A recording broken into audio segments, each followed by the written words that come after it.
Alas 4:49 na po na umaga. Good morning, Rina. Good morning, June. Ay maraming nag-celebrate kahapon sa pagkapanalo ng Golden State Warriors. Ikalimang panalo nila sa Mabaha ang Facebook sa comments. Oo. Oo Pero nga, yung iba naman, natuto na yung iba. Yung iba? Hindi na bitter. Oo. Saka yung iba pag natatalo na, silent na lang sila. Hindi na sila nagpapalabas ng mga Para wala nang comments gulo, di ba?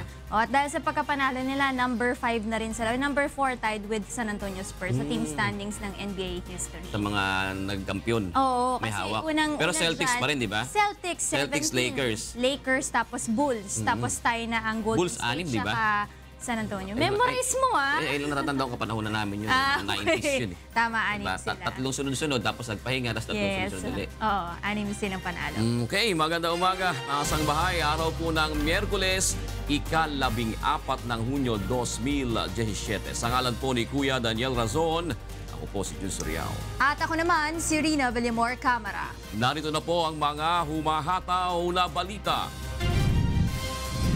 Department of Information and Communications Technology kinumpirmang may nakatakdang arestuhin dahil sa cyber sedition kaugnay ng Marawi crisis. Rebellion sa Marawi City naging sentro ng pagtatanong ng mga mahistrado sa unang araw ng oral arguments kaugnay sa 3 petisyon kontra martial law declaration sa Mindanao. Bohol Board Member Nino Ray Boniel sinampahan ng kasong parricide kaugnay ng pagkakasangkot sa pagdukot at pagpatay sa kanyang asawa na mayor ng Bien Unido, Bohol. Mahigit 300 milyong pisong halaga ng hinihinalang shabu nasabat sa isang warehouse sa Las Piñas City. Golden State Warriors kampiyon muli matapos talunin ang Cleveland Cavaliers sa Game 5 ng Best of 7 NBA Finals Series. At inilunsad na Get It Straight with Daniel Razon Coffee Table Book kahapon. Sold out na. Naturang libro, kinapapalooban pa rin ng serbisyo publiko. Kinumpirma ni PNP Chief Director General Ronald De La Rosa na nailigtas na ang 6 na pulis na unang napabalitang nawawala sa gitna ng kaguluhan sa Marawi City. Ayon sa hepe ng pambansang pulisya, ang isa sa mga ito ay nakatakas mula sa sentro ng labanan, habang ang 5 iba pa ay na-rescue naman ng pinagsamang puwersa ng PNP Special Action Force at Philippine Army alas 6:30 ng umaga kahapon. Marawi City na meron tayong missing na 6 na pulis, luckily na-recover na po sila. Nilinaw naman ng Pantar Police na hini-ambush ang nangyaring pamamaril sa police convoy sa Pantar, Lanao del Norte noong Sabado. Ito ang hataw na balita ni Weng Fernandez. Naka-escort umano ang mga pulis sa ilang Mauti members na ibinabiyay papuntang Cagayan de Oro City nang barilin ng hindi pa nakikilalang mga sospek noong Sabado sa bayan ng Pantar sa Lanao del Norte. Ngunit paglilinaw ng hepe ng Pantar Police, hindi ambush ang nangyari gaya ng unang lumabas sa mga ulat. Mayroong shooting incident pero wala pong ambush incident. Sugatan ng 4 na pulis sa insidente. Inaalam pa sa ngayon kung sino ang nasa likod at kung ano ang motibo sa insidente. Dinagdagan naman ng mga otoridad ang checkpoints at deployment ng mga pulis sa bayan ng Pantar at kalakip na lugar matapos ang pamamaril. Tiniyak din ng Pantar Police na nananatiling ligtas at tahimik ang kanilang lugar sa kabila ng nangyayaring bakbakan sa kalapit lungsod ng Marawi. Patuloy rin ang kanilang panawagan sa publiko na agad isumbong sa kinauukulan kung may nakikitang kahina-hinalang bagay o tao sa kanilang lugar. Magtulong-tulungan tayo lahat, huwag natin hayaan na mangyari sa atin yung nangyari sa Marawi City. Mula sa Iligan City, ako si Weng Fernandez, humahataw sa balita. Sa iba pang balita, sinampahan na ng kasong parricide si Bohol Provincial Board Member Nino Ray Boniel sa Lapu-Lapu City Prosecutor's Office. Si Boniel ang prime suspect sa umano'y pagkidnap at pagpatay sa asawa nitong si Bien Unido Mayor Gisela Boniel. Ito ang hataw na balita ni Gladys Tuwabi. Pasado alas 2 ng hapon kahapon nang dalhin ng Police Regional Office 7 sa Lapu-Lapu City Prosecutor's Office si Bohol Provincial Board Member Nino Ray Boniel. Si Nino Ray ay sinampahan ng kasong parricide dahil sa umano'y pagkidnap at pagpatay sa asawa nitong si Bien Unido Mayor Gisela Buniel. Kasama rin sa sinampahan ng kaso ang 8 umano'y kasabwat sa krimen na sina Riolito Buniel na pinsan ni Nino, Randel Lupas, Willie Hoylar, Restituto Maguncia Jr., Lobo Buniel, Alan De Los Reyes Jr., Wilson Holyar at Brian Buniel Saicon. This case is a case for parricide, because they participated in the commission of the parricide. Meron lang silang the level of participation. Sa 8 akusado, 4 pa lamang ang naaresto ng mga pulis. Ito ay sina Riolito, Lupas, Hoylar at Maguncia. Sina Riolito at Lupas ay gagawing state witness sa kaso matapos ituro ng mga ito na si Nino ang nasa likod ng pagpatay kay Gisela. Inutusan din umano silang itapon ang katawan ng biktima sa karagatan na sakop ng Cebu at Bohol. Sa ngayon ay hindi pa rin natatagpuan ang katawan ng mayor ng Bien Unido. Una nang sinampahan ng kasong kidnapping at serious illegal detention si Nino sa Bohol Provincial Prosecutor's Office noong Biyernes. So in the end, the panel of prosecutors had to have a suspension of proceedings for us to determine whether or not there was a valid warrantless arrest. But after we gave the decision or the ruling, some of them decided that they will still file a waiver of detention under Article 125. Mula sa Cebu, ako si Gladys Tuwabi, humahataw sa balita.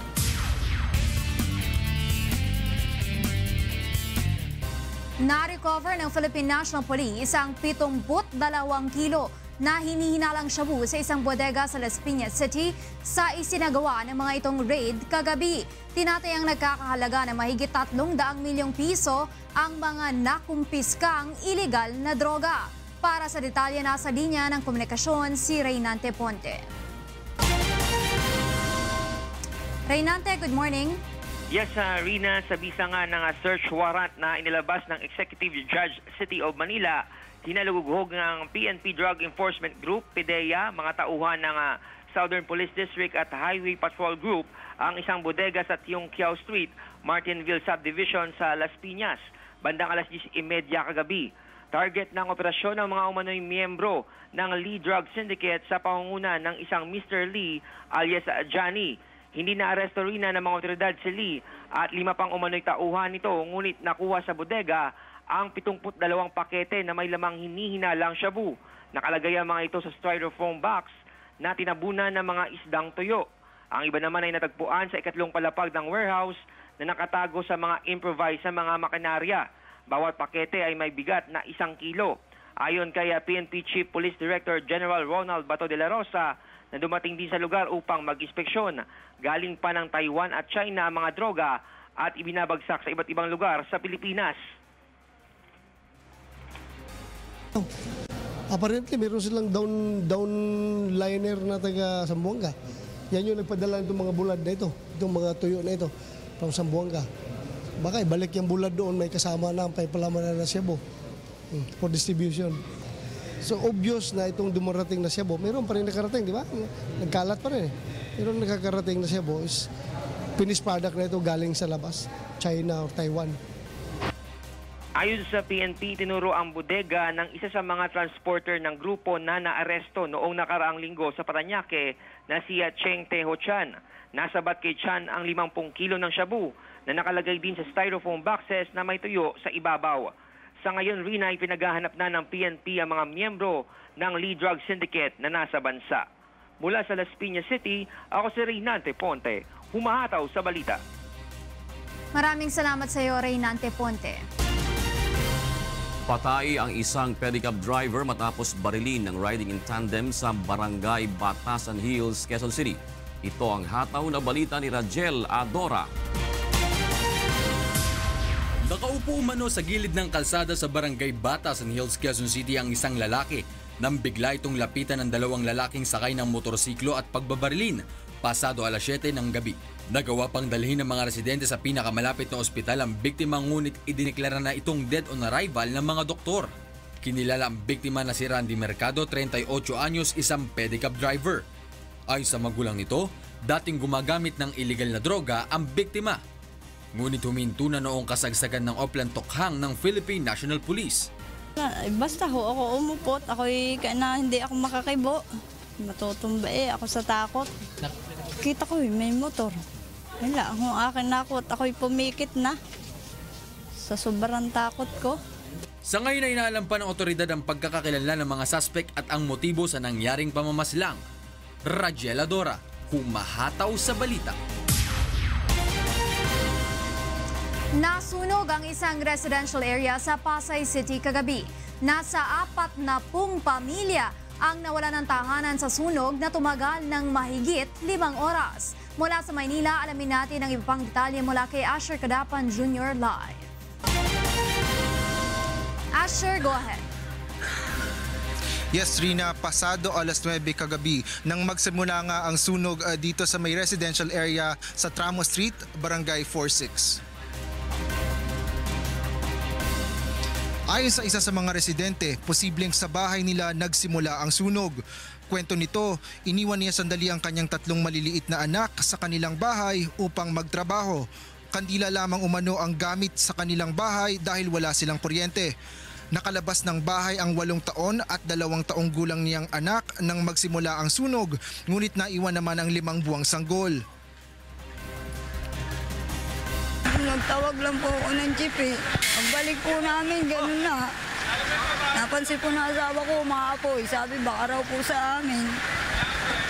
Tapos? Ano po, panakita ko na lang po. 3 po sila ron, 2 lang po nakababa eh. Nadamay ang tinatayang 20 bahay sa sunog na umabot sa 3rd alarm. Nasunog rin ang isang bahagi ng katabi nitong appliance warehouse, ngunit mabilis namang naapula ng Bureau of Fire Protection. Walang ibang naiulat na namatay o nasugatan maliban sa 2 fire volunteers na nagtamo ng minor injuries. Rina, ayon sa kapitan ng barangay, katuwang ang DSWD ay naghanda ng mga tent, pagkain at mga damit para sa mga naapektuhan ng sunog. Mula sa Pasay City, ako si Asher Cadapan Jr., humahataw sa balita. Maraming salamat sa iyo, Asher Cadapan Jr. Puntahan na po sa Radyo La Verdad, 1350, Atty. G, Beth at Jocas. Good morning. Yes, good morning. June at Rina. Atty. G. Tita Rina. Iba yung ngiti namin. Alam ko, Golden State din kayo. Iba yung ngiti namin. Alam mo naman kami. Kaya nag-celebrate ka kahapon. Si Tita Beth, Golden State pala eh. Sabi niya, congratulations sa atin. Nagsasabi sa akin. Sabi niya sa amin, consistently. Basta kung saan kayo, lahat kayo dyan, doon ako sa kabila. Ganon. Nung manalo na kahapon, biglang nag-text, uy, panalo tayo. Si Tito John nag-text. Alam mo, si Tita Beth, parang ano yan, yung mga congressman. Bakit? Na pag nagpalit ng administrasyon, di ba? Palit din siya. Political butterfly. Oo, ganun lang yan. Ikaw yung social butterfly. Everybody loves a winner. Ayun. Atty. G, ano ba talaga ang mga elemento ng rebellion? Alam mo, hindi ako, di ba sinasabi ko nga, Jun, wag na muna yung elemento yan. Kasi kahit naman i-define natin yung rebellion na nakalagay sa 134 ng Revised Penal Code, wala na rin. Yung iba kasi hindi naman paniniwalaan. Ang terorismo daw, hindi daw rebellion. Yung sinasabi. Hindi ba, hindi daw rebellion yun. Pag tinaas mo na ang watawat ng ISIS, hindi ba rebellion yun? Yeah. Hindi ba? Pagka pinalitan mo yung watawat ng Pilipinas ng watawat na itim, para sa akin yun ay yun ay rebellion. At saka dito pala sa Pilipinas, ang pinakadelikado pala, Prof. George, na terrorist group. Lahat na lang ng intelligence agencies ng mundo may finding na sila. Kami may kasama dito natanong niya mismo yung nagsabing walang rebellion. Si Kuya. Yung misis. Okay, magulo, may kalyo kamay niyan. May kalyo. Sa kakapirma. Kakapirma. Hi, Kuya. Good morning. Walang diya. At napuyat yata si Kuya sa kakapirma eh. Tingnan mo may kaling kamay. Malaki ang kinita niya kahapon. Malaki. Magpapag-emails. Birthday ni Bong Etorma, si Bong Etorma. Uy, happy birthday! Sagot daw ni Bong Etorma. Mr. Vice President. Ang lahat ng inyong Talaga? Oo. Ano ka sumasagot ka para sa lahat na order. Basta babayaran nyo lang. Sagot ni V. Hanggang ngayon ba hindi pa natatapos yung usapan na yun? Gusto naman ngayon gusto na nga palitan pangalan natin. Pilipinas. Sa oral argument kasi, Kuya, kahapon. Ano ba nangyari? Oo nga, bumalik nga daw. May oral argument nga daw dun. Si Kong Mary after ng Oo, sabi ko, salamat sa pag-drop by kasi magkakaiba-ibang lahi yung nagda-drop by dun sa mga election, di ba? Iba-ibang lahi naman na na-interview mo sa Getty Street naman Oo, talaga. kaya nga lahat ng mga from all walks of politics. Kasi minsan halimbawa, nandito sa isang partido na to, si Congressman Ebardone. Oh, yan, di ka partido Iba-iba niya. naman lagi yun. Aba, parang si Tita Bet yung, di ba, kuya. Alam mo, walang tatalo kayo. Cavaliers niya, kuya. Pero na nag-champion yung Golden Gate. Hindi mo naman Panalo daw tayo. Ganon din yung sinabi nga ni Bardone. Basta tayo kung sino man nanalo. Correcto. Hindi mo na, nung tumaya si Bet, hindi mo na dinig kung ano sinabi niya. Siya mananalo. Diba? Kahit sino pa. Hindi, sinasabi nun, di ba? Itong, alimbawa, nag-interview ako sa kanya ngayong araw na to, nasa isang partido siya. Sumunod na, iba na partido. Basta ang sinasabi nga ni Congressman Ebardone, para sa kapakanan ng kanyang mga constituents. In fairness to him, inaamin niya, kuya. Oo, political butterfly siya. Hindi yun, he's very open to that. Na sinasabi niya na, hindi, talagang lilipat ako doon sa kung saan ko mabibigyan ng pabor yung aking mga constituents. Yun ang sinasabi niya. Kaya lang, mahirap talaga kung minsan din yung... Palipat-lipat. Oo, di ba? Dahil... Kahit naman sa trabaho, kuya Hindi, ang problema lang kasi doon, yung loyalty mo. Correct. At saka halimbawa yung allegiance mo to a party na magkaiba ng party stand. Kasi halimbawa, kagaya nga nun, tinatanong ko nga si dating Congressman Paeng Mariano. Dahil noong mga panahon na hindi siya ang nasa Department Secretary. of Agrarian Reform, di ba?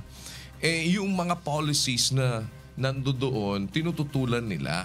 Ngayong naandyan na siya, wala siyang choice kundi ipatupad yun. Correct. Mahirap pala, sabi niya. Pero sinasabi niya nga, ito ay isang bagay na kailangan kong gawin dahil yun ang sinasabi ng batas. Di ba yun ang tinututulan mo dati? O ngayon, nandiyan ka until after na yung batas na yan ay maamyendahan, you are obliged na yan ay ipatupad mo. Paano ngayon yun? Di hilaw mo bang ipapatupad? How are you going to implement that? Medyo mahirap yung sitwasyon. Kaya nga, favorite siguro na expression niya, kuya, now that the shoe is on the other foot. Diba? Ibig sabihin, baligtad. It will always be the national interest. Kasi Congressman Ebardone, it will always be the interest of my constituents. Sa bandang huli, ganon. So yung mga party stand, yung mga prinsipyo sa partido, pwede niyang iset aside. Kasi total, yung kapakanan ng mamamayan at ng mga nakararami. Talaga ba? Hindi tulad ng iba dyan na... Spokesperson ako eh. But time will come that you will be asked, di ba? Alimbawa, and you will go against something already that you agree on. Di ba? Alimbawa, dati, ang stand ninyo against death penalty. Correct. O ngayon, nalipat ka doon sa pro-death penalty, alimbawa. So, tatanungin ka ngayon. So, paano ngayon yung stand mo dito? It's either sasabihin mo na tahimik muna ako. Di ibig sabihin, nandun ka sa isa namang lugar na meron kang kinokontra habang meron ka ring sinasang-ayunan. Diba? Habang ang kabuuan ngayon nun, pagka tinanong na ano ang stand mo, iba ang stand ko personally sa stand ng partido. Ganun ang mangyayari doon. So hindi magkakaroon ng isang buong pagpaninindigan And lahat. because I am a party man, I have to support the party. Yes. Ganun ang kanya sasabihin. Pero personally, talagang against ako dyan. Kaya lang, yun ang posisyon ng partido ko. Sino naman ako para tumutol doon sa partido? Pero pagkatatanungin ka, ang idea mo against. Correct. Diba? Pero sabihin mo yung idea ng party, so you will speak of something. Parang si Presidente Gong, kuya, I am personally against the Americans coming into the country and yung anti-terrorism. Pero sabi niya, hiningi yan ng mga taga-Department of Defense. Ng ating mga general, many of whom studied in the US. At saka kung makakasave ng buhay, bakit hindi? Tatanggapin natin lahat yan. Di ba, Rina? Kahit paanong sabihin nyo, kung makakaligtas naman ng buhay, sino ba naman tayo para tumanggi sa tulong? Yes, yun ang mabigat ngayon, ha? Beggars are not choosers. Ang mabigat ngayon in the midst of this, chaos, na merong sumasakop doon sa Marawi. Nandito tayo ngayon sa isang sitwasyon na kailangan natin talaga na ma-resolve dahil marami naiipit na mga civilian. Pasok ngayon, kagaya nga, bagay kahapon, nandun din si Congressman Zarate and they will be going back doon sa kasi kinu-question naman nila yung participation ng mga Amerikano. Di ba parang ang nagiging mabigat ngayon dito, question, hindi ba pwede tayong kumusyon na muna after? Hindi, kailangan ma-question. Pero alam mo, di ba yung parang ang nangyayari ngayon, kailangan mo ng tulong. We have to face that. Nasusunog ko niya yung bahay mo, kuya. Hindi, teka muna. Ikaw hindi ka naman bumbero. Kahit na may tubig ka. Huwag mo gamitin yan. Hindi ka pwede. But yun ay question ng pumapasok ngayon. Ano ba ang legalidad? Doon sa, kaya nga, doon sa pelikula natin, sa isang araw lang, merong scene doon, kinu-question ako nung kasama kong pulis. Sabi sa akin ganun, Sir, hindi ho ba masamang magbigay sa mga pulubi? Labag sa batas yan. Ano ba ang sinasabi ng batas tungkol doon? Yung anti-vegan candidacy. Di ba? Parang mendicancy law. Mendicancy law. Sabi kong ganun, masamang magbigay kung nangihingi siya. Pero kung kusa, batay sa batas. Hindi naman siya nangingi. Kusa mo nung binigyan ko naman siya. At saka, hindi ba kung minsan ay mas dapat naman naig yung layunin at hindi ang letra? Because there is what we call the intent of the law. Yung layunin nung batas. Pagkalimbawa, ikaw yung huwes, titingnan mo, ano ba yung layunin ng batas? At ito ba'y nag-go against doon sa layunin ng batas? As against doon sa ano ba ang nakaletra sa batas? Tama yun. Kasi it's based also on interpretation doon sa letra ng batas. Yun kasi ang problema, kuya, hindi lahat ng batas ay moral at pero pagka moral, kinakailangan yun ang nasa batas. Alam mo, nataalala ko dati si Brother Eli Soriano, meron siyang artikulo na ganyan yung sabi ng batas ng Diyos, batas ng tao. Legal at spiritual. Kasi kinakailangan din yung gano'n ibabalansin natin di ba? So kung gano'n, bakit ka ipaparusahan? Kung gusto mo nagbibigay ka naman, hindi ka naman hinihingan. Kaya minsan papasok talaga yung prinsipyong ganyan, kuya. Yung babalansin mo lagi. Because sa bandang huli, hindi lagi yung interest mo, kung hindi interest din ng ibang tao. At pero may sagot pa rin yan, kuya, yung iba, yung kontra. Sabi naman nila, the law may be harsh. But it is the law. So yun ang sinasabi ng Duralex sed lex. It is the law, pero the law is also subject to interpretation. Diba? And that is the reason why meron ngang Supreme Court. Diba? Kaya hanggang ngayon pinagdidibatihan kung anong ibig sabihin ng rebellion. Isipin mo. Hanggang ngayon pinagdidibatihan kayo kasi ang may pakana niyan May alam bang may nagsabi pa kahapon, I think one of the petitioners, na sinisisi pa ang pamahalaan. At ang sabi, kasalanan ng pamahalaan niyan kung hindi nila inatake ang Mauti, hindi sana pumalaga Mauti. Kung hindi nyo aarestuhin, hindi sana sila lumaban. Isipin mo dumating sa point. Hindi naman nagpaplano na sila doon. Petitioner. Isipin mo dumating sa point na i-blame mo ang government. Pag-guess natin sa Get It. Hindi na totoo na nanunog yung Mauti doon. Nag-guess mo na yung kuya. Nag-guess mo na. Nag-guess natin ulit. Available na po sa National Bookstores ang meron pa ba? Kuya. Meron pa ba? Huwag kayo magalala. Sana hanapin ninyo ang nasabing kopya. Second printing yan. Second printing. Sa Glorieta, kahapon wala na. Pero sa ibang national bookstore, meron pa. Alam mo, usually ang pinakamahal pagka tumagal pa, yung first printing. Kaya nga. Yan yung inaabot talaga kapag ka yung may hawak ka first edition ako. Kaya po habang may first edition pa at kasama sa first printing, inyo na pong mabili yan. Nagkahanap ako sa Bulacan, ibibenta ko doble kasi wala na dito sa Metro Manila Sige po, maraming salamat. Narito mga dapat abangan sa ikalawang paghahataw ng mga balita. Rebelyon sa Marawi City naging sentro ng pagtatanong ng mga mahistrado sa unang araw ng oral arguments kaugnay sa 3 petisyon kontra martial law declaration sa Mindanao. Department of Tourism, dumipensa sa aligasyong plagiarize o kinopya ang inilabas nilang bagong tourism campaign advertisement. Executive order para sa paglilipat ng Information at Public Services ng mga ahensya ng pamahalaan sa Information and Communications Technology Department. Pirma na lamang ng Pangulo ang kulang. At Asia's Queen of Songs, Pilita Corrales, sinarana ang mga tagapakinig ng Radyo La Verdad sa programang Sa Likod ng Isang Ahon. Iginiit ng mga petitioners sa pagsisimula ng oral argument sa Korte Suprema na walang basihan at hindi kailangan magdeklara ng martial law sa Mindanao. Samantala, nanindigan naman ang Solicitor General na may nangyayaring rebellion sa Marawi City.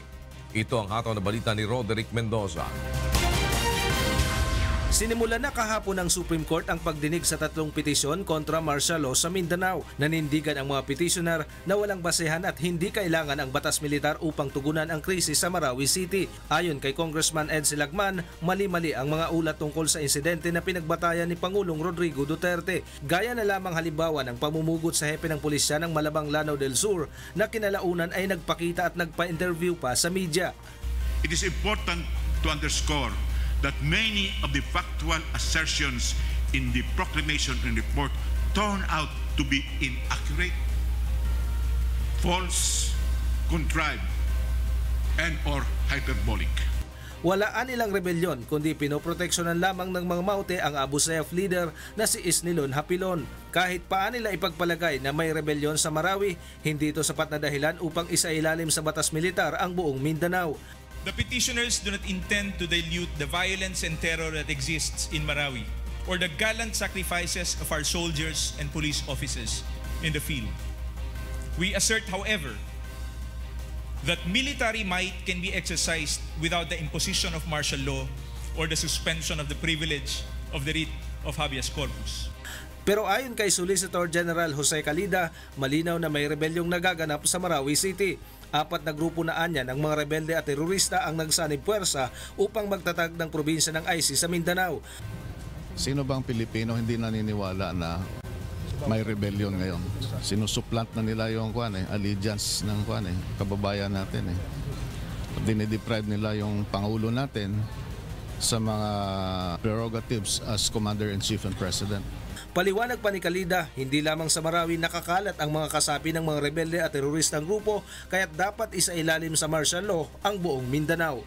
Mula sa lungsod ng Maynila, ako si Roderick Mendoza, humahataw sa balita. Naging sentro ng pagtatanong ng mga maestrado sa unang araw ng oral arguments kung may nagaganap bang rebelyon sa Marawi City na isa sa mga batayan ng pagdedeklara ng martial law. Nagbabalik si Roderick Mendoza. Sa ilalim ng saligang batas, pinapayagan lamang ang pagdedeklara ng martial law kapag may rebelyon o kaya may pananakop ng mga dayuhan. Sa ulat ni Pangulong Rodrigo Duterte sa Kongreso, may rebelyon anya sa Marawi kaya't kinailangang magdeklara ng batas militar. Ayon naman sa Solicitor General, nagsanib puwersa na ang Maute at iba pang rebelde at teroristang grupo upang magtatag ng probinsya ng ISIS sa Mindanao. Tanong ng mga maestrado, matatawag bang rebelyon ang ginagawa ng mga teroristang grupo sa Marawi? They're precisely putting up their flag there to supplant the authorities of the local government with their own. In effect, they're trying to remove allegiance of Marawi City from the government. No, Your Honor, it is cheap propaganda which they have been using for a long time already. But if you are saying now that rebellion in the Constitution is broader than what is provided in the revised penal code, then it may be possible that rebellion is actually occurring in Marawi or its environs. Is that not correct? Broader in the sense, Your Honor, that rebellion in itself, the actual existence, will not justify the imposition of martial law or the suspension of the privilege of the writ. Natanong din ng mga maestrado kung ano ang standard upang masabi na kailangan ng magdeklara ng martial law dahil sa nangyayaring karahasan. Ayon sa mga petitioner, ipinaubayan na nila ito sa Korte Suprema. So there is no standard. You leave that to the court, to the good judgment of the court. Yes, Your Honor. As you would leave the proclamation of martial law to the good judgment of the President. With all due respect, but we disagree, Your Honor. Hindi natapos kahapon ang pagtatanong sa mga abogado ng mga petitioner, kaya't itutuloy ito mamayang 10:00. Mula sa lungsod ng Maynila, ako si Roderick Mendoza, humahataw sa balita. May nagawa umanong paglabag sa pulisiya ng Bureau of Corrections ang Mangkiko Catering Services Incorporated na maaaring maging dahilan upang ma-blacklist ito. Kasunod na rin ito ng napaulat na diarrhea outbreak sa mahigit 1,000 persons deprived of liberty sa New Bilibid Prison. Ito ang hataw na balita ni Rica Adrada. Bagamat wala pang resulta ang isinagawang investigasyon sa diarrhea outbreak sa New Bilibid Prisons, may iba pang dahilan na nakikita ang Bureau of Corrections para tuluyang i-blacklist ang Mangkiko Catering Services Incorporated. Sa panayam ng programang Get It Straight with Daniel Razon kahapon, sinabi ni Bureau of Corrections Director General Benjamin De Los Santos na paulit-ulit na nilabag ng naturang catering service ang isa sa mga polisiya ng ahensya. Nagkaroon po ng violation si Mangkiko. May investigasyon po ngayon kung mabablacklist sila o hindi. Ano hong violation nila?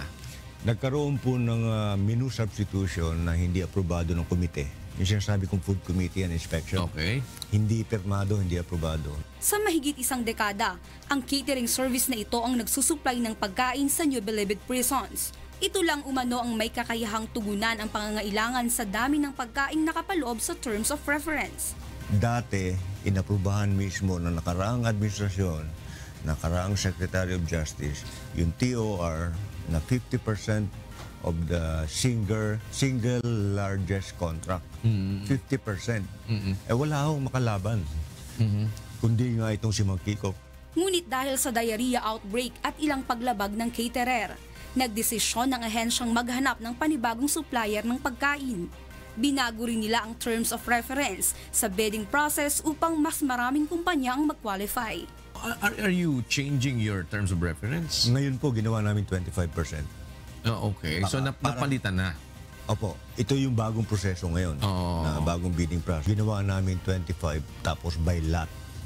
So isang lot yung maximum, isang lot yung medium, isang lot yung minimum. Ngayong buwan ay matatapos na ang kontrata ng Mangkiko.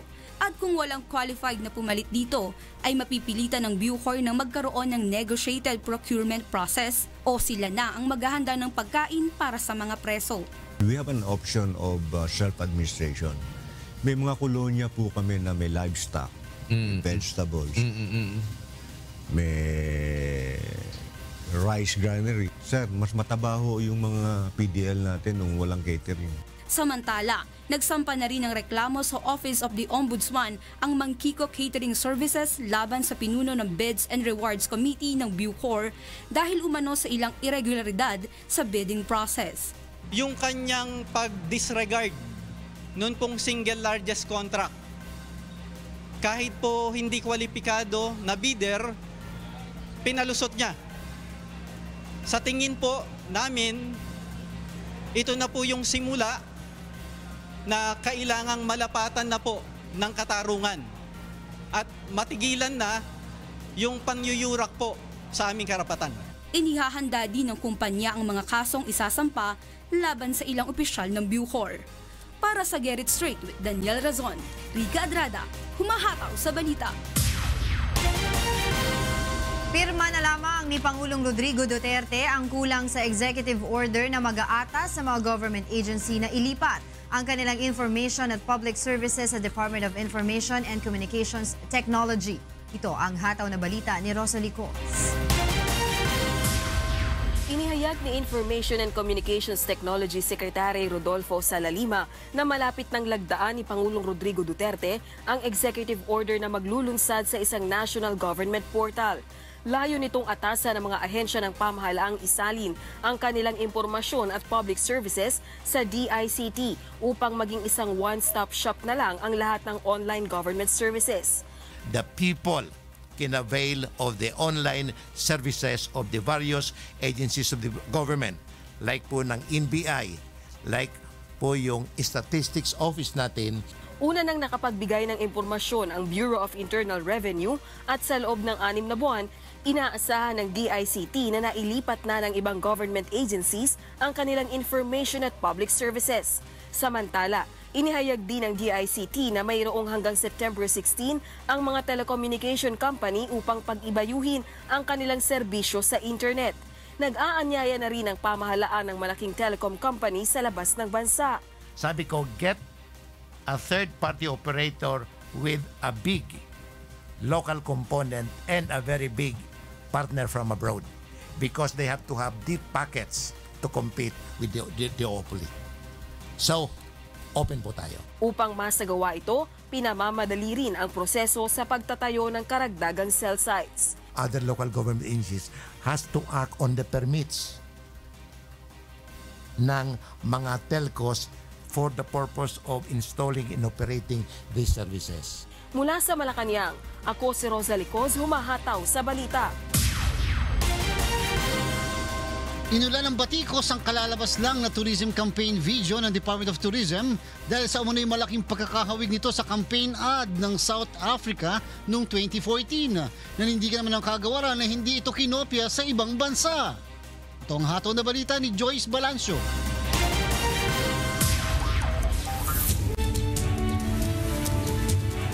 Walang balak ang Department of Tourism na i-pull out ang pinakabago nilang tourism campaign ad na sites kahit pa inulan nito na batikos dahil sa muli pagkapareho sa konsepto ng isang tourism ad ng South Africa taong 2014. Sa video ad ng DOT na inilabas noong Lunes, makikita ang isang bulag na Japanese retiree na ine-enjoy ang kagandahan ng tourism sites at kultura ng Pilipinas. Nakumpara ito sa kaparehong konsepto ng South African tourism ad noong 2014 na gumamit din ng isang bulag na lalaki para i-promote ang turismo ng bansa. Nanindigan naman ang McCann World Group Philippines na siyang gumawa ng video ng DOT na hindi nila kinopya ang konsepto ng ad at hango umano ito sa totoong storya ng isang Japanese retiree sa bansa. We take full responsibility as all ideas and storyboards presented were conceptualized by McCann World Group Philippines. We also underscore that there has never been any intention to copy others' creative work. We stand by the integrity with which this campaign was developed. Dinipensahan din ng Department of Tourism ang naging creative output ng McCann. As McCann has said, we based our decision on the testimonies that we got, and in our consultations with the different agencies under the DOT, we saw an opportunity to promote the real situation among seniors wanting to live in the Philippines. Ayon sa McCann, pinag-aralan nila ang maraming campaign videos bago nila nabuo ang konsepto ng tourism ad pero hindi nila inamin kung kasama ba ang South African ad sa mga tinignan nila. Sa kabila naman ng kontrobersya, patuloy ang partnership ng DOT sa McCann para sa panibagong tourism video na ilalabas ngayong taon. Hindi ito ang pinakaunang pagkakataon na binatikos ang campaign ad ng DOT dahil sa issue ng plagiarism. Maalala 2012 ay nagkaroon din ng issue ang slogan na It's More Fun in the Philippines dahil nila ginaya rin umano ito sa 1951 tourism slogan na It's More Fun in Switzerland. Mula sa Makati City, ako si Joyce Balancio, humahataw sa balita. Nagbabala ang Department of Trade and Industry laban sa mga freight forwarding company hinggil sa posibilidad ng pagbawi ng accreditation kung lalabag ang mga ito sa ipinatutupad ng mga polisiya ng ahensya. Ito ang hataw na balita ni Jo Anano. Isa sa mga pangkaraniwang idinudulog na reklamo ng mga consumers sa DTI ang problema hinggil sa delivery ng mga balikbayan boxes. Karamihan sa kanilang mga natatanggap na sumbong ay laban sa mga freight forwarding company na hindi naman accredited ng ahensya. Kadalasan talaga kapag hindi accredited, doon nagkakaroon ng problema. No, kasi mga bigla na lang nagbabago o nawawala itong mga freight forwarders na ito. Babala ng DTI ang mga freight forwarder na hindi sumusunod sa kanilang patakaran ay posibleng tanggalan ng akreditasyon na maaaring ikasira ng reputasyon ng isang kumpanya sa kanilang mga customer. Inaalaw po ang Department of Trade and Industry na mag-revoke ng accreditation ng mga freight forwarders natin o di kaya mag-issue ng cease and desist orders kung hindi man sila accredited pagka nagkaroon po ng violation.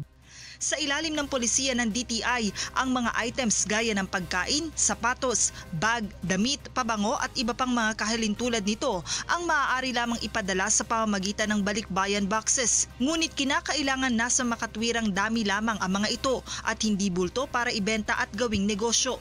Samantala, mahigpit namang ipinagbabawal ang paglalagay ng pera, tseke, mga alahas, pirated products at mga pagkaing walang maayos na packaging. Kaugnay nito, muling pinayuhan ng ahensya ang mga kababayan nating OFW na magpadala ng kanilang balikbayan boxes sa mga sea freight forwarding company na accredited lamang ng DTI. Layo nitong matiyak na makakarating sa kinauukulan ang kanilang ipinapadala at upang maiwasan na rin ang dami ng mga reklamong natatanggap ng DTI hinggil sa delivery ng balikbayan boxes. Upang malaman ang kumpletong listahan ng mga freight forwarder na may DTI recommendation, bisitahin lamang ang website nito sa www.dti.gov.ph. Mula sa Makati City, ako si Joan Nano, humahataw sa balita.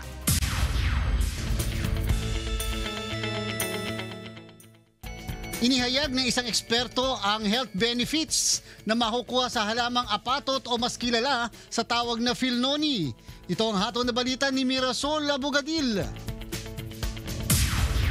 Ang Morinda citrifolia ay isang uri ng native na prutas na matatagpuan sa ilang bansa sa Southeast Asia.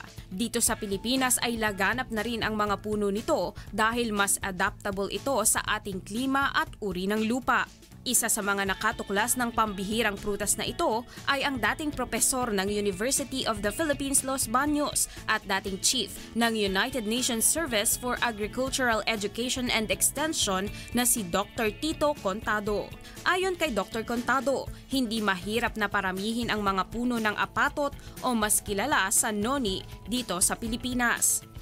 Ang isang very important na kaibahan ng noni at saka ibang medicinal plant in the market is the plant itself. Ang noni ay isa sa mga herbals uniquely growing along the seacoast. Saline soil siya. Samantalang ang ibang mga natural products, doon sila sa natural, ordinary agricultural land.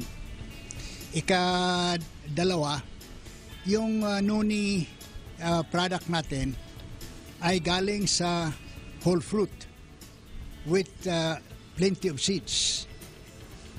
There are as many as 300 seeds bawat isang ordinary fruit.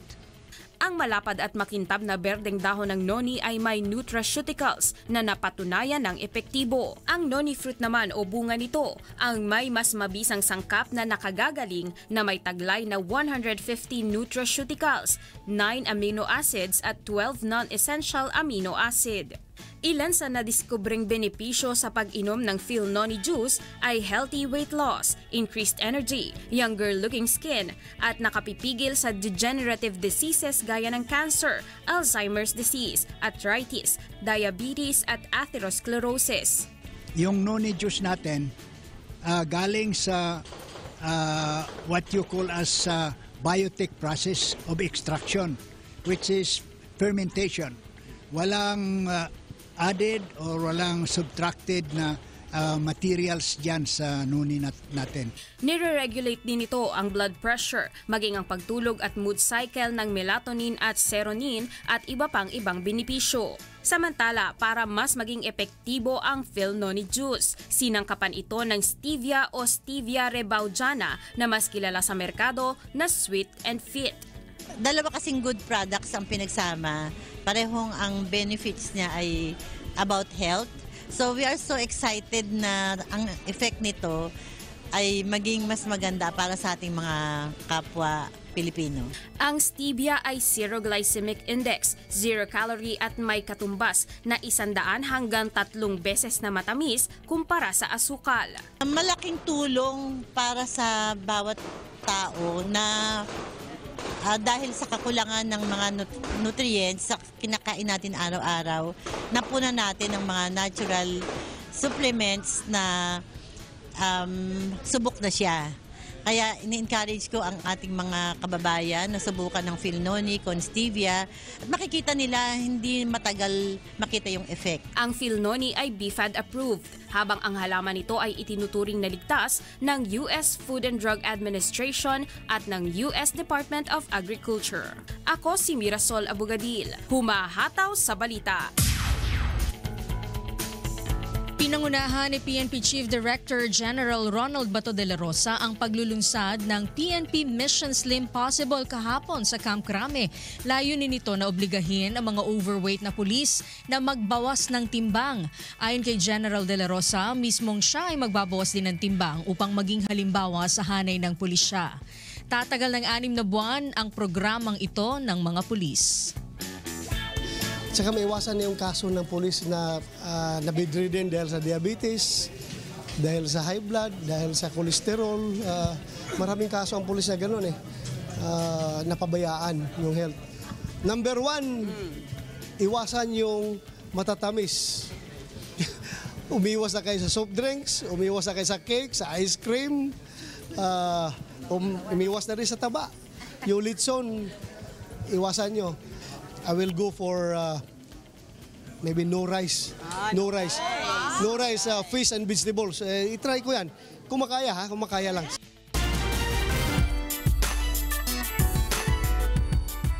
Hinarana ni Asia's Queen of Songs, Miss Pilita Corrales, ang mga tagapakinig ng Radyo La Verdad nang siya ay maging panauhin ng programang Sa Likod ng Isang Awit. Narito ang ulat ni Mirasol Abugadil. Ang puso mo'y di nanahabad. Pag pumanaw ang buhay ko, may isang pipit na iiyak. Miss Tulang hinarana ng nag-iisang Asia's Queen of Songs, Miss Pilita Corrales, ang mga tagapakinig ng programang Sa Likod ng Isang Awit ng Radyo La Verdad. Lula ng Radyo La Verdad 1350 mobile booth. Naglibot ito sa Parañaque City at inawit ng live ang ilang original Filipino songs, tulad ng Visayan song na Usahay. Gitiaw-tiawan ang gugma ko at ang classic Filipino song na Ang Pipit.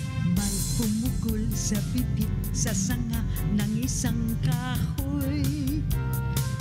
Ang programang Sa Likod ng Isang Awit ay ideya ni Mr. Public Service Kuya Daniel Razon. Sa pamamagitan ng radio mobile booth ng Radyo La Verdad na ilalapit ang mga artist sa kanilang mga tagapakinig. This is the first time for me. I mean to say, I've never seen this before.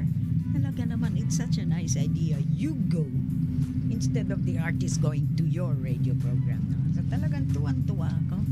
Nagpahayag rin ito ng kanyang paghanga sa kakaibang konsepto ng programa ni Kuya Daniel kung saan nagkakaroon ng pagkakataon ang mga tagapakinig na higit na makilala ang mga taong nasa likod ng isang awit.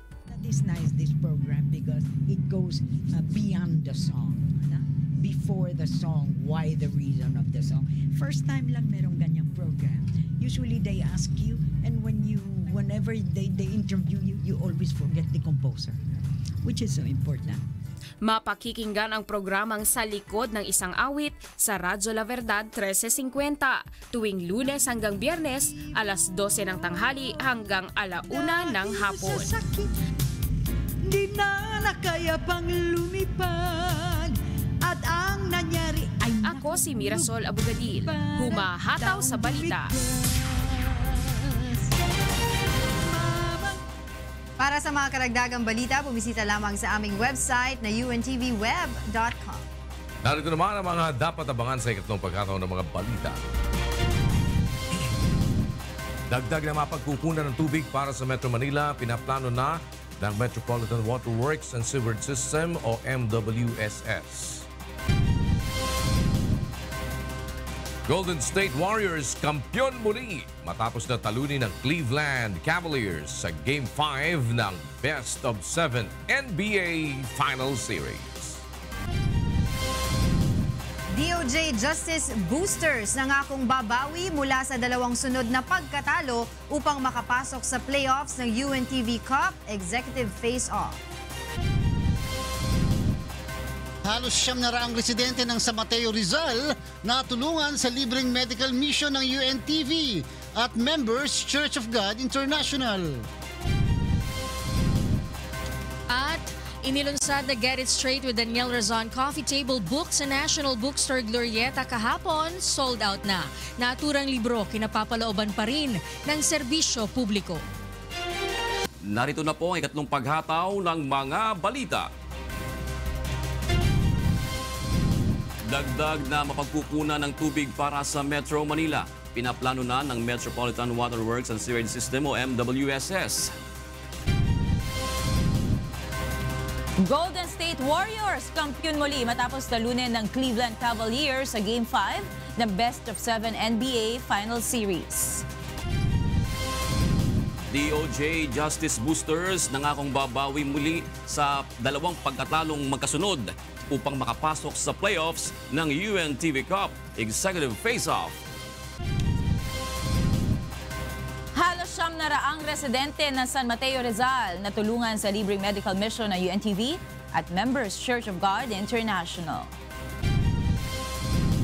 At inilunsad na Get It Straight with Daniel Razon Coffee Table Book sa National Bookstore Glorieta kahapon. Sold out na. Naturang libro, kinapapalooban pa rin ng serbisyo publiko.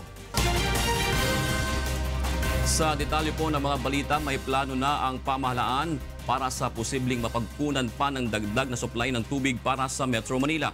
Samantala, target naman ng Metropolitan Water Works and Sewerage System at Department of Environment and Natural Resources na magtanim ng 1 milyong puno sa mga watershed kada taon. Ito ang hataw na balita ni Ray Pelayo. Nasa plano ngayon ng MWSS ang pagtatayo ng mga dam at paghahanap ng iba pang mapagkukunan ng tubig, tulad na lamang ng Sumag Pipe na pag-aagusan ng tubig mula sa General Nacar, Quezon hanggang sa Angat Dam, gayon din ang Wawa at Kaliwa Dam sa Rizal. Ang tatlong proyektong ito ay target na matapos sa termino ni Pangulong Rodrigo Duterte. Uumpisahan din ang kasalukuyang administrasyon ng Layban Dam sa Rizal, subalit ihahanap pa nila ng mapaglilipatan ng nasa 4,800 pamilya na maapektuhan ng proyekto. Ayon kay MWSS Administrator Reynaldo Velasco, sobra pa sa kailangang supply ng tubig sa Metro Manila kapag natapos ang lahat ng proyektong ito. Never mind if we have an oversupply of water, better than something strikes and Angat collapses and we have no water. So this is actually how we treat the future. Sa ngayon ay pinititibay din ang Angat Dam dahil malapit ito sa fault line. Plano rin ng MWSS na maglagay ng dam sa pagitan ng Angat at Ipo Dam upang ipunin ang tumatapong tubig kapag tagulan. In case we will be able to put up, or ADB will give the go signal to put up the intermediary dam, then we will be able to prevent flooding in Bulacan and at the same time assure the farmers of continuous water. Sa ngayon ay nasa 14 na milyong residente sa Metro Manila at karatig lugar ang umaasa sa tubig mula sa Angat Dam. Samantala, 1 milyong puno kada taon ang itatanim ng MWSS at DENR kasama ang iba pang organisasyon sa 6 na watersheds. Uumpisahan ang pagtatanim sa June 23 sa Ipo Dam. Sunod ay ang mga watershed ng Angat, Umiray sa Quezon, Lamesa, Marikina at Laguna Lake. Ang mga ito ang pinagkukunan ng tubig na ginagamit sa Metro Manila at mga karatig lugar. Mula sa Quezon City, ako si Ray Pelayo, humahataw sa balita. Ang mga balita naman sa iba't ibang panig ng ating bansa ang ihatid sa atin ating mga correspondent sa ating Balitang Promdi. Mula sa Baguio City, alamin natin kay Bradley Robusa ang mga balita sa Luzon na Imbaga Bigat. Bradley. Yes, June, agyamanak na imbag na bigat kinyam kan para kadagiti kasang bahay tayo. Dagito'y tidamdamag na naala tayo dito'y Luzon region. Nagresulta iti kalugyan kadagiti aglaklakot tinatang sa jeep.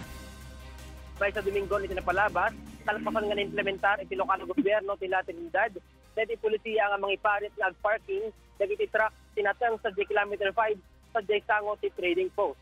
Sigon iti Benguet Farmers Marketing Cooperative, dapo iti daytoy haan nga sumangsangkot iti kusto nga oras dagiti malako nga natang sa Passes. Basit langan iti alalangan dagiti aglako tinatang dapo sa adayo iti pagalaan da kan awan iti mausala kariton. Nababamat kanti presyo dagiti produkto iso nga dakkel iti maluglugi kadagitoy. Naramat mat na pay parking area iti lokal nga gobyerno dahil dati ang most usar parking area para laangan kadagit ibabastit nga lugan. Sa itikot na aramat at solusyon sa di dumaktak na problema iti trapiko. Agtul-tuloy iti panangita iti Rizal PNP, iti gamit nga mausar iti panagadal, iti sagmamano at naririgat ng estudyante sa JPASET. May kadwa iti tinawan na proyekto, nga isang pulis, isang lapis, may kwaderno at papel pa. Dahil iti damag ni Jenica Cruz. Mahigit 100 grade 1 student ng Bagumbong Elementary School sa bayan ng Halahala ang napagkalooban ng libreng school supplies mula sa Philippine National Police Special Action Force ng Rizal. Kabilang sa mga ipinamigay na gamit ng PNP SAF ang mga notebook, pad paper, Crayola, lapis at iba pa.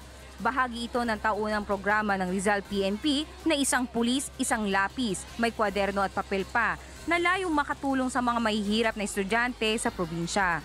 Isabot po namin aming makakaya, kami po ay nagtulong-tulong para mabili ang notebook, lapis para sa kanila. Ilaabot po namin ang kaduluduluan upang matulungan ang ating mga mamayan ng Rizal po. Isa ang bayan ng Halahala sa mga mahihirap na lugar sa probinsya na hindi agad naabot ng mga tulong. Kaya naman nagpapasalamat ang mga ito sa natanggap na ayuda para sa mga estudyante. Ang mga kapulisan pong ito ang ginamit ng Panginoon para maging daluyan po itong mga pagpapalang ito na ibinigay po sa aming mga anak. At sana marami pang mga estudyante rito sa Bagumbong na mabigyan ang kanilang istasyon. Mula dito sa Halahala, Rizal, ako si Jenica Cruz, humahataw sa balita.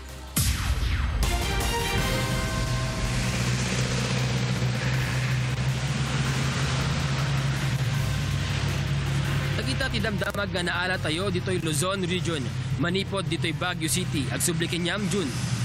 Agyamanak Bradley Robusa. Para naman sa ang mga balita naman po sa Visayas, ang ihatid sa atin ni Deb Riveral mula sa Cebu City. May buntag, Deb. Yes, dagang salamat June ug may buntag sa atong mga kasangbahay. Aniya na ang mga balita gikan sa nagkalain-laing bahin sa Visayas. Gusto sa Eastern Samar Cacao Development Council nga mahimong major product sa Eastern Samar ang cacao hulip sa coconut products. Kini human maguba sa mga miaging bagyo sa nasod ang daghang punuan sa lubi sa probinsya. Aron makabut kini, target sa konseho nga makapananom og kakao sa 2,000 nga hektarya nga yuta sa probinsya pag-abot sa 2020. Usa sa pinakadakong cacao nursery sa probinsya ang makit-an sa barangay Iberan, Salcedo kung diin gibana-bana nga makaproduce og 200,000 grafted cacao seedling per cycle. Gingong dako ang makita sa cacao beans palang daan nga nagkantidad putop sa 200 pesos per kilo kumpara sa kopra nga mapalit lang ngadto sa 30 pesos kada kilo. Pwede sad kining i-export tungod sa mapalit ang cacao product sa Europa.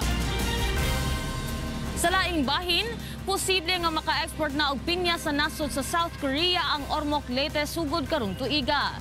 Samtang buhiun og usab sa syudad karong tuiga ang Peña Festival aron mahimong trademark sa Ormoc. Ani ang balita ni Jeneline Gaki.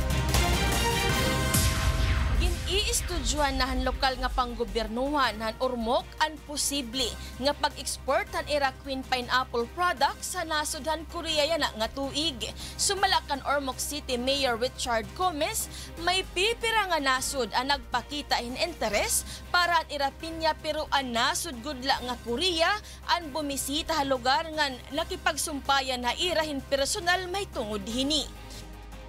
Since Ormoc is a pineapple growing place, no, and a lot of countries have had interest already in the kind of pineapple we have. One of our growers in Ormoc has started producing pineapples for export. Sumalakan Mayor Gomez, dako good ang maibubulig ha mga pineapple growers sa Ormoc kung matikangan na ang pag-exportan ira pinya.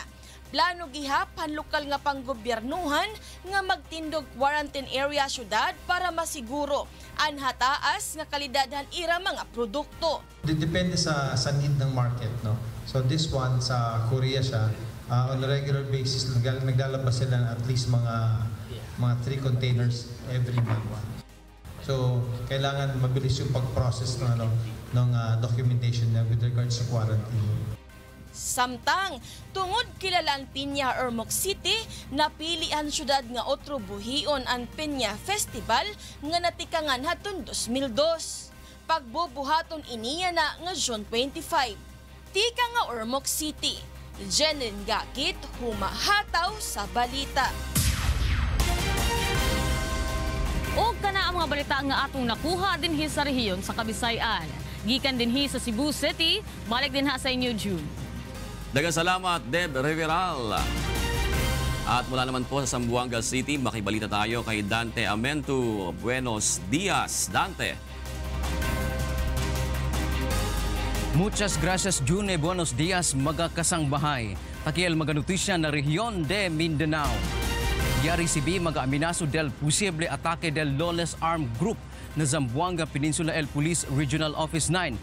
Después sa deklarasyon el Presidente Rodrigo Duterte Ley Marshal na Mindanao. Incluido también aquí el mag-aminaso del abducción e bombardeo na otro lugar. Pero asigon ko na Police Chief Superintendent Billy Beltran, Director del PRO9, pwede diversionary tactics lang del magataexiste terorista grupo na Mindanao. Hindi también sigun Elios pwede ignora con el mag-aminaso y continúa siempre el implementación del estricto seguridad.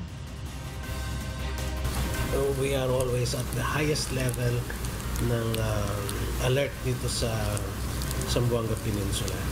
So merong mga threat na binabantayan kami. Mientras tanto, na otro noticia, un grupo también de magapusil y bala ya puede arrestar el CIDG Davao na Ciudad de Davao. Es el report de Dayan Ventura. Pinaagi sa buy-bust ug entrapment operation nadakpan sa Criminal Investigation and Detection Group o CIDG Region 11 ang upat ka lalaki sa Davao City ni adtong Lunes. Gituuhang membro kini sila sa usa ka gun running group sa rehiyon. This is a result of a week-long surveillance of the team effort of the security force of the Davao City, especially the CIDG 11. Ito kasi consonants ng directive on the Presidential Declaration of Martial Law and the CIDG flagship program, Oplan sa Likop and Paglalansag Omega, the campaign against criminal gangs and proliferation of loose firearms. Nakuha sa ilaha ang pipila ka mga pusil, bala o bomba nga nagkantidad og 150,000 pesos. Sa karon, anaa na sa kustodiya sa CIDG ang upat ka lalaki samtang ginaandam pa ang kaso nga isang at batok kanila. Ginasuta usab sa CIDG kung adunay kalambigitan sa Maute o sa uban pang terrorist group ang maong grupo. Gikan sa Davao City, ako si Dayan Ventura, humahataw sa balita. Es el maganutisya ya sa kakitan na rehiyon de Mindanao. Desde aquí na Ciudad de Zamboanga, bira contigo otra vez, June. Muchas gracias, Dante Amento.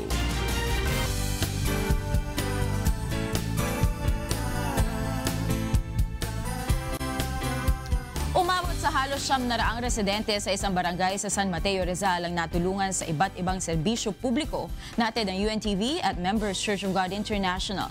Narito ang ulat ni Jenica Cruz. Marami sa mga kababayan natin sa Barangay Gitnang Bayan 1 sa San Mateo, Rizal ay mahihirap lamang. Ito ang lugar kung saan nakatayo ang mga pabahay ng pamahalaan. Pangunahing kinabubuhay ng mga residente rito ang pamamasukan bilang kasambahay, construction worker at paggawa ng sapatos.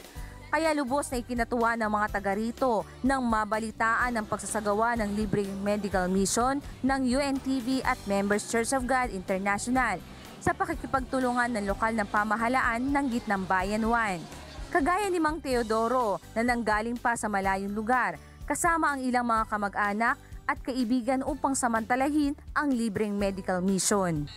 At marami kaming sama-sama kaya hindi naman daling araw. Nagkaroon ako ng bigsa, check up ko, binigyan ako naman ng gamot. Nahihilo ako. Ganun masakit ang batok. At maraming salamat. Kating kayo.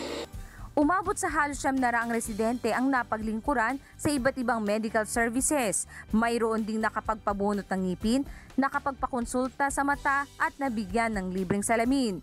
At mayroon ding mga nabigyan ng libreng bitamina at gamot. Ang iba naman ay nabigyan ng payo sa kanilang mga problemang legal. Mayroon ding libreng physical therapy at massage. In a way na may gagamutan to dahil as you can see, hindi ito basta-basta gamutan. Napakaraming nag-benefits na tao. Madali pong mag-request sa aking mga katulad na mga pelo, barangay captain. Nag-request po ako, hindi ako napahiya. Sa sandaling mga panahon la ako nag-request, hindi naman umabot ng 2 months. Nag-grant yung request ko. Jenica Cruz para sa Serbisyong Kasangbahay.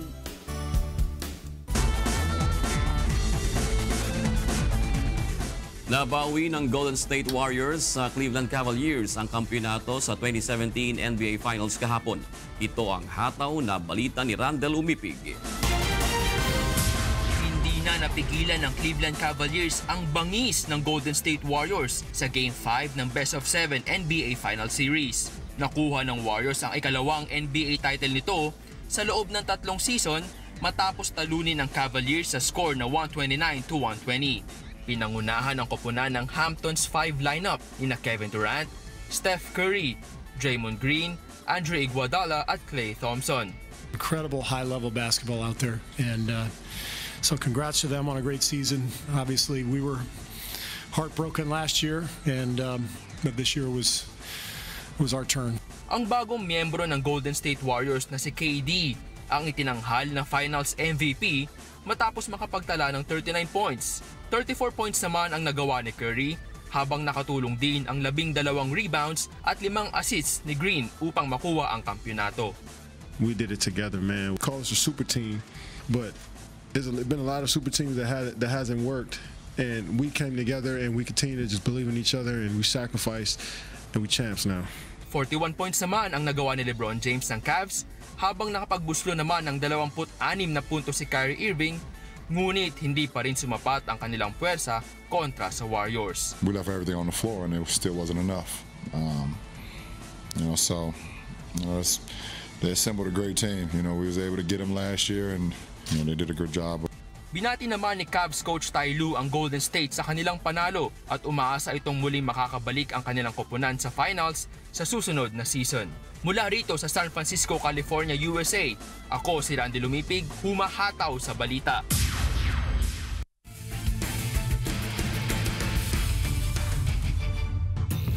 Nangako ang DOJ Justice Boosters na babawi mula sa 2 sunod na pagkatalo upang makapasok sa playoffs ng UNTV Cup Executive Face-Off. Para sa detalye, narito ang ulat ni Bernard Dadis. Suarez.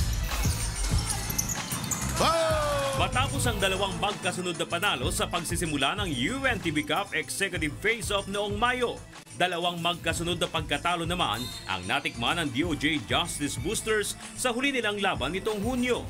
Una ay noong June 4 nang pataubin sila ng Senate Sentinel sa final score na 84-77 at noong June 11 sa score na 88-82 laban naman sa PNP Responders. Kaya naman sa nalalapit na sagupaan nila kontra BOC Transformers sa Linggo, alas 2 ng hapon sa Pasig City Sports Center, pipilitin ng DOJ na makabawi mula sa 2 magkasunod na pagkatalo. Bagamat wala pang naitatalang panalo ang BOC sa huling 4 na laban nito, ayaw pa kumpiyansa ng DOJ lalo't magandang ipinakita ng BOC sa unang quarter ng huli nilang laban kontra Senate Sentinels noong nakaraang linggo. So hopefully makapasok kami sa Final Four. Susubukan ulit namin siya. Basta ilalaro lang namin kung ano yung nilalaro namin. Sakaling manalo ang DOJ, aakyat sila sa 3-2 win-loss record at aabante sa playoffs, habang magpapaalam na sa liga ang BOC. Ngunit sakaling matalo naman ang DOJ, magiging 2 panalo at 3 talo ang kanilang record. Aabangan nila ang resulta sa labanan ng Judiciary Magis at Senate Sentinels. Dahil kapag nanalo ang Judiciary, aakyat ito sa 3-2 panalo-talo, habang ang Senate naman ay magiging 2-3 kaagapay ng DOJ. Batay sa rules ng UNTV Cup Off-Season Games na win over the other rule, magpapaalam sa liga ang DOJ dahil tinalo sila ng Senate noong June 4 sa score na 84-77. Pero kung manalo naman ang Senate at matalo ang Judiciary naman ang magpapaalam sa liga dahil tinalo ng DOJ ang Judiciary noong May 21 opening games sa score na 56-50. Bernard Dadis humahataw sa balita.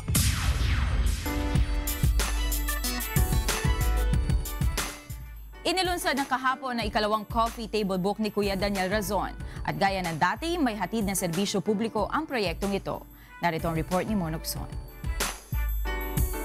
Inilunsad ang The Get It Straight with Daniel Razon Coffee Table Book kahapon sa National Bookstore sa Glorieta 1 sa Makati City. Ang naturang coffee table book ay compilation ng mga tagpo at karanasan gamit ang mga larawan mula sa mga naging guest ni Kuya Daniel sa programang Get It Straight. Sa madalas sa pagkakataon, politikal ang naging laman ng mga paksa sa GIS na ipinakita sa coffee table book na isang magandang usapin sa mga miyembro ng pamilya at magkakaibigan. Ang GIS Coffee Table Book ay dinisenyo upang pukawin ang interes at damdamin ng publiko. Gaya sa Pilipinas na kung saan mas maraming mga Pilipino ang interesado at malaki ang kamalayan sa mga usaping politikal. Marami kasing nakapaloob doon eh. Gusto din natin ay maituwid yung mga halimbawa ay maling naririnig ng iba tungkol sa mga issues and direct mula doon sa mga tao na nasa likod ng mga issue na pinag-uusapan. So, maraming konotasyon yon. Basta we want it straight. Straightforward questions, straightforward answers. So, lahat ng mga nakapaloob na issue na pinag-uusapan, diretso lang. Magkakaroon ng kaalaman sa pananaw ng mga naging guest sa Get It Straight ang sino mang makakakita sa nilalaman ng coffee table book. Doon sa mga bagay na nandoon, parang nababalikan mo lang din na, oo nga pala, ito nga pala ang issue na ito na pag-usapan nung mga panahon na yon at ito nga pala mga tao na to ang medyo involved doon sa issue na yon at sila yung nagbigay ng sagot doon sa mga pinag-uusapan. At gaya ng dati, nakapaloob pa rin ang public service sa gawaing ito ni Kuya Daniel. Lahat naman ng ginagawa natin, including, my presence, my mere presence in the broadcast industry, kahit na noon pa, is nakapaloob lagi doon yung element ng public service. Kasi kahit yun nga lang masabi mo kung ano yung talagang nangyayari, ito'y bahagi ng public service. But then, aside from that, na may parating natin kung ano yung talagang totoo na mga situation, ay nakapaloob sa lahat ng projects na ginagawa natin yung ating pag-aabot ng magagawa sa ating mga kapwa-tao kahit yung hindi na natin ibino-broadcast. Ang programang Get It Straight with Daniel Razon ay mapapanood araw-araw sa UNTV mula alas 7:30 hanggang alas 9 ng umaga. Mula sa Makati City, ako si Mon Hokson, humahataw sa balita. Para sa mga karagdagang balita, bumisita lamang po sa aming website na www.untvweb.com. At yan po ay ikatlong paghataw ng mga balita sa umagang ito ng Miyerkules, June 14, 2017. Kasama po ang buong pwersa ng UNTV News and Rescue sa iba't ibang panig ng daigdig. Si Bradley Robusa nagulat kanina mula sa Baguio City, Deb Riveral sa Cebu City, Dante Amento sa Zamboanga City, si Bert Cerudo sa Dubai, UAE, Ani Mancilia sa Singapore, at si James Bontuyan mula naman po sa Maryland, USA. Sa ngalan po ni Kuya Daniel Razon, ako po si Jun Suriao. At ako naman po si Monica Veralio. Susunod na po ang programang Bawal ang Pikon, Get It Straight with Daniel Razon.